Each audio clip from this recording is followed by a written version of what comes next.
எந்த உழைப்பும் கொடுக்காமல், எந்த போராட்டத்தையும் முன்னெடுக்காமல், பேரிடர் காலங்கள் எல்லாம் தம்பி விஜய் எங்க இருந்தார் என்று தெரியவில்லை. கஜா புயல் வந்தது, தானே புயல் வந்தது, வர்தா புயல் வந்தது, சுனாமி வந்தது. அப்போதெல்லாம் மாண்புமிகு முதல்வர் தம்பி விஜய் எங்க இருந்தார் என்று அவர் தான்ப்பா சொல்லணும். எங்களுக்கு தெரியல. அவரு அந்த மாதிரி ஏதாவது மக்களுக்கு, ஏன் இப்ப கொரோனா தொற்று வந்த போது கூட, மக்கள் உயிர் பலியாகிற போது கூட முதலமைச்சராக எடப்பாடியார் அவர்கள் நாடு முழுவதும் மக்களுக்கு பாதுகாப்பு அரணாக இருந்தார். நாடு அறியும். அப்படி கொரோனா தொற்று பேரிடர் ஏற்பட்ட போது மாண்புமிகு முதல்வர் தம்பி விஜய் எங்க இருந்தாருன்னு அவர் தான் சொல்லணும். தமிழகத்துடைய ஜீவாதார உரிமை இருக்கிற முல்லை பெரியாரும் சரி, காவேரியும் சரி, கச்சத்தீவும் சரி, இந்த பாலாறும் சரி, இது போன்ற உரிமை பிரச்சனையில அம்மா மாதிரி சட்ட போராட்டம் நடத்தினாரா, இல்ல உண்ணாவிரதம் இருந்தாரா? அம்மா அவர்கள் 84 மணி நேரம் உண்ணாவிரதம் இருந்து தமிழகத்துடைய ஜீவாதார உரிமைக்காக வரலாறு படைத்தார்கள். மாண்புமிகு முதல்வர் தம்பி விஜய் அது மாதிரி ஏதாவது போராட்ட களத்தை முன்னெடுத்திருக்காரா, இல்ல பேரிடர் காலங்களில் மக்களை பாதுகாப்பதற்கு களத்துல நின்றுருக்கிறாரா? எந்த உழைப்பும் கொடுக்கல, போராட்டம் எதுவும் பண்ணல. இன்னைக்கு அவரு முதல்வராக வந்திருக்காரு, நன்றி சொல்ல வந்திருக்காரு. அதை பத்தி யாருக்கும் எந்த விதமான வருத்தம் இல்லை. நீங்கெல்லாம் யாரு, என்ன, ஏன் இப்படி பேசுறீங்க? ஏன் இப்படி வானத்துக்கு பூமி குதிக்கிறீங்க? 34% ஓட்டு வாங்கியிருக்கிறீங்க. பதிவானதுல 34% ஓட்டு வாங்கியிருக்கிறீங்க. ஆட்சி அமைக்கிறதுக்கு 42% ஓட்டு வேணுன்றது உங்களுக்கு தெரியும். அதனாலதான் இன்னும் கொஞ்சம் ஆதரிச்சிருக்கலாமே அப்படின்னு உங்க ஆதங்கத்தையும், நன்றி சொல்ற இடத்துல கூட இன்னும் உங்களுடைய ஆசையை வெளிப்படுத்தி இருக்கிறீங்க. அப்படி இருக்கிற நேரத்துல நீங்க தான் வந்து தீய சக்தின்னு சொல்லி ஓட்டு கேட்டீங்க. அவங்க வீடு வீடா வாசல் வாசலா போய் தமிழ்நாட்டுல ஒரு புதிய அணுகுமுறைன்னு சொல்லி எல்லாத்தையும் நீங்க ஒரு அணுகுமுறைன்னு சொல்லி எல்லாத்தையும் நீங்க பிச்சை கேட்டீங்க. ஆட்சிக்கு வந்துட்டீங்க. நான் என்ன கேட்கிறேன்னா, நன்றி சொல்ல வந்த இடத்துல தமிழ்நாட்டு மக்களுக்கு நீங்க என்ன சொல்லணும்? பத்தி எரியுது மேலதான, அது குறித்து விஸ்வரூபம் எடுக்கக்கூடிய அந்த பிரச்சனைக்கு நான் இந்த மாதிரி திட்டம் வச்சிருக்கேன், அதை தடுத்து நிறுத்திடுவேன், டெல்லிக்கு போனேன், இந்த மாதிரி சொல்லியிருக்கிறேன், அவங்க இந்த மாதிரி சொல்லியிருக்கிறாங்க அப்படின்னு சொல்லணுமா இல்லையா?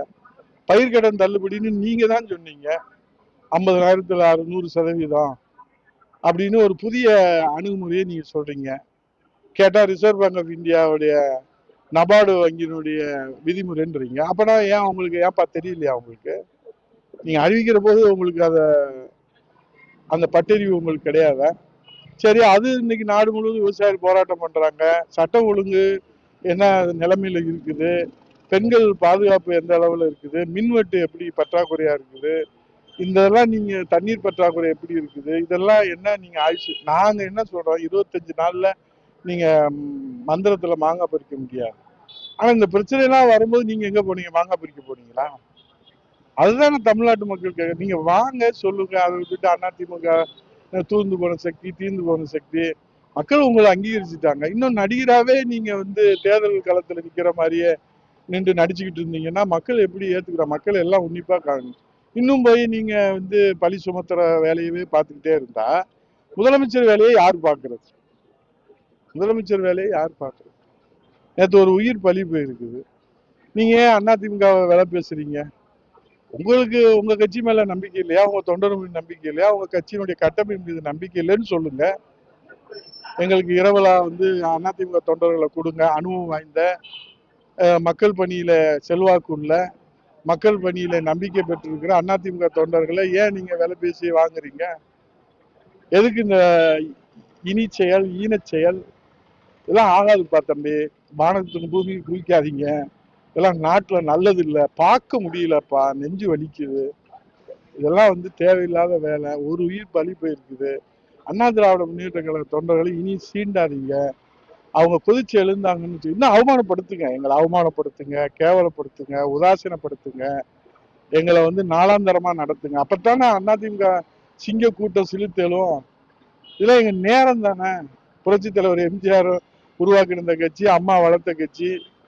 நீ எல்லாம் பேசுறத நாங்கெல்லாம் கேட்க வேண்டிய தலை விதி எங்களுக்கு. புரட்சி தலைவி, சிங்க தலைவி, புரட்சி தலைவி அம்மா அவர்கள் இந்தியாவிலே 3வது மாபெரும் கட்சியாக இருந்தா அந்த கட்சி பேரை கூட நீ சொல்ல மாட்டேன்னு நாங்க என்ன தீண்டத்தகாத கட்சி அதிமுக. 1,04,00,000 பேரு எடப்பாடி முதலமைச்சரா வரணும்னு ரெட்டலையில ஓட்டு போட்டுருக்காங்க. அவங்க எல்லாம் வாக்களிச்சவங்க எல்லாம் அந்த மக்கள் எல்லாம் தீண்டத்தகாதவங்கள, அவங்களுடைய வாக்குகளுக்கெல்லாம் இவரு முதல்வராக இருக்கக்கூடிய தம்பி விஜய் என்ன மரியாதை கொடுக்குறாரு? அதெல்லாம் வேண்டாம்ப்பா. நீங்க மக்களுக்கு நல்லா சேவை செய்யுங்க. நாங்க 25 நாள்ல மாற்றம் வந்துடணும்னு நாங்க எதிர்பார்க்கல.